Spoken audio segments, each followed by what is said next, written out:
Hello my friends.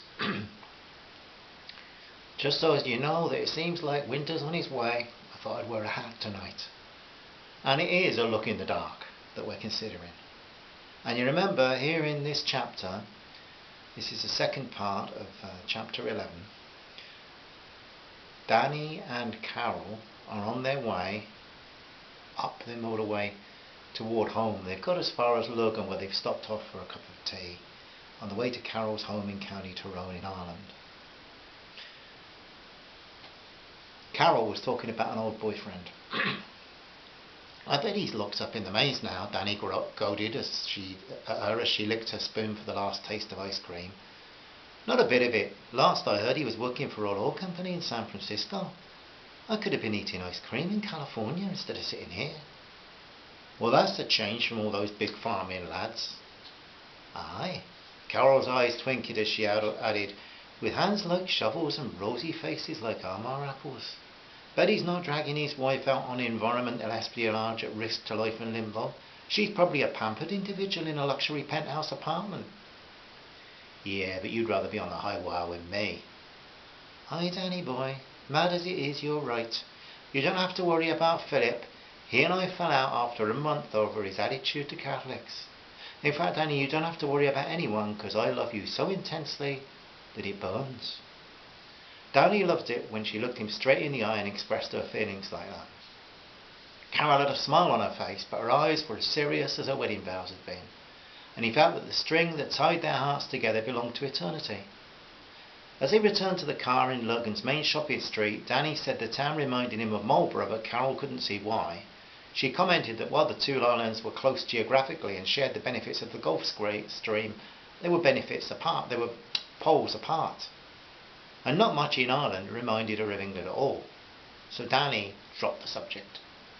As they drove further up the M1, Carol excitedly chatted about things along the way, and as they crossed the bridge she said, "There you are, Dan, west of the Bann."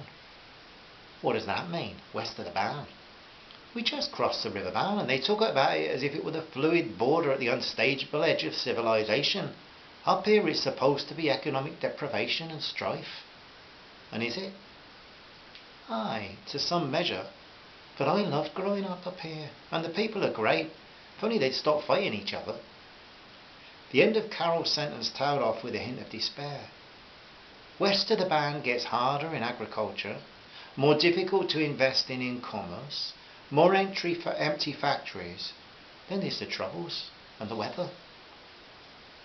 "Well, they produced you over here in the Wild West, so it's not all bad, Carol."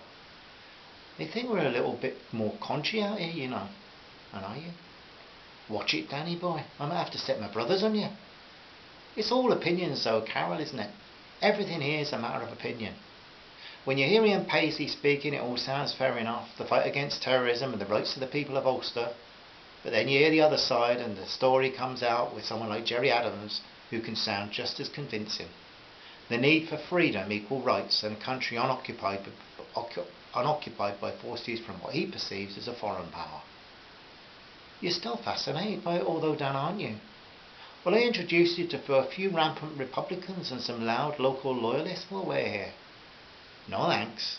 Dealing with your family and a couple of illegal bird traders will be enough to contend with." As the M1 took them past the village of Killyman, Carol remembered an old school friend from there who went to London nursing, and she wondered if she'd ever married the dashing young doctor she was courting a couple of years back. Ricky Claymore changed down the gear and accelerated noisily as he sped past three cars on the A31 near to Ringwood in Hampshire in England. He couldn't contain his excitement. In fact, he'd not felt such a thrill for a very long time. Now, as the ageing Royal Enfield motorcycle ate up miles with real hunger, the middle-aged aristocrat was almost a carefree teenager again. Yet his style of riding looked more like a military rider on a mission than a high-spirited lad out for a burn-up. And indeed he had been on a mission and couldn't wait to talk to his young accomplices about it. It had become very evident why so-called Major Stanhurst was so pleased to cultivate a friendship with the Vauxhall Cavalier driver, John Moore. Sir Richard's early morning run to Eastleigh had indeed been fruitful. As soon as John Moore had been observed leaving his house in Ashley Avenue, the advantage in this relationship with Stanhurst was obvious. The uniform he was wearing was well known to the biker, who watched superstitiously as he examined the engine of the Royal Enfield, surreptitiously, as he examined the engine of the Royal Enfield, traffic congestion had enabled him to follow the British customs officer for some distance, although he did lose him before they got to the Dockland area. That didn't worry Ricky much, because he felt that even though there was no criminal history for John Moore, it was still obvious that his contact with the Major was not so that the customs man could advise him how to go about his business on the correct side of the law. Stanhurst was such that any whom he chose to befriend would certainly become contaminated and damaged as surely as petrol would be by a tank full of diesel. In some ways, the customs officer was aiding and abetting Stanhurst. Ricky felt the air on his face increasing its speed as he opened up the throttle, and he wanted to shout with glee.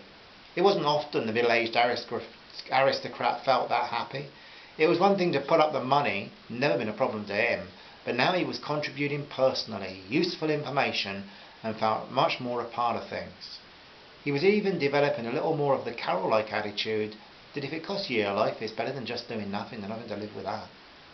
Unusual for Sir Richard though it was, he really didn't notice the beauty of the ancient trees he did not really notice the beauty of the ancient trees in the New Forest, because he was thinking back to how he had first got young Danny Green and Carol into all of this. He was now well satisfied with the results. Reluctant Danny was now totally committed to seeing the matter through, and the sharp-witted Carol was as keen and as angry as a hornet. What he wondered about Sue. Was it just a job in the country, or did the young lady feel like the rest of them? One thought led to another, and Sir Richard found his mind drifting to a beautiful young lady of his past. Penny would take pride in me this day, he mouthed into the wind. Every day he thought about Penelope Milton Forbes, but usually with deep sadness. Something today was different, and he was almost as happy as he would have been were she riding as his pillion passenger. He was so sure that Carol Green and Penny would have got on like sisters, as kindred spirits.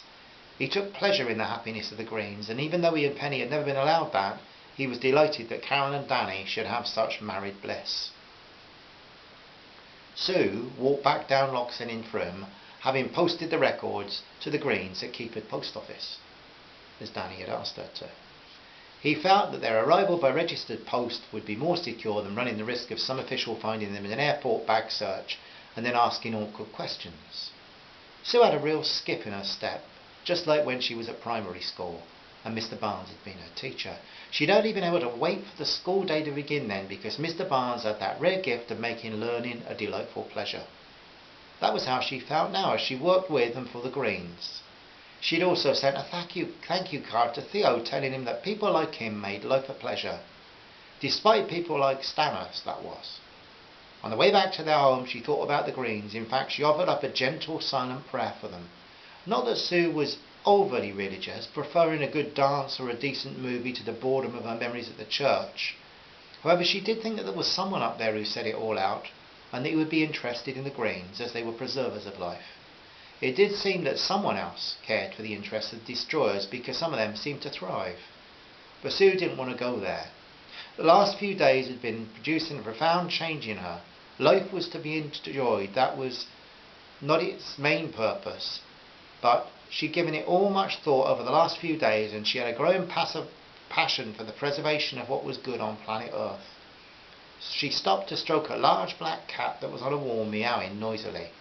She was sure that this purring feline had more rights to be on busy Lox Hill than the cars did.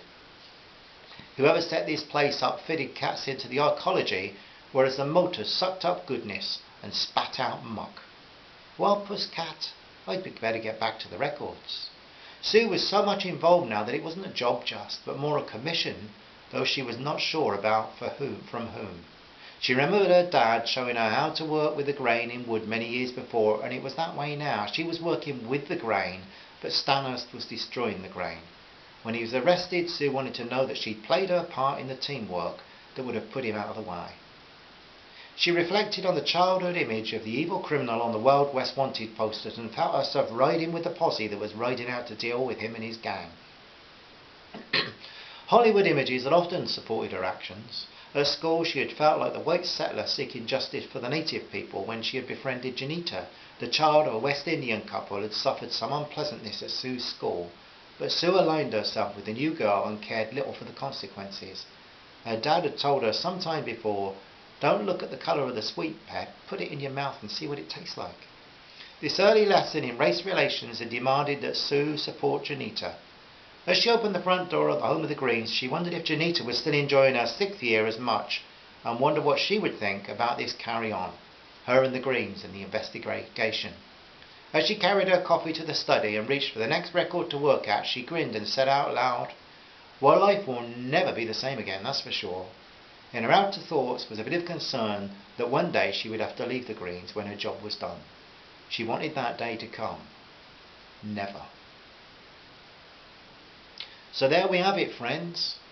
Danny and Carol getting close to Carol's home in County Tyrone. Down in Hampshire, in the south of England, Sir Richard Claymore on a motorcycle gathering information himself, and Sue, happy as she could be, caring for the records and contemplating on what's life all about. Hope you're enjoying the story. This chapter does get exciting, I promise. Next episode to follow shortly. Hope you're all well.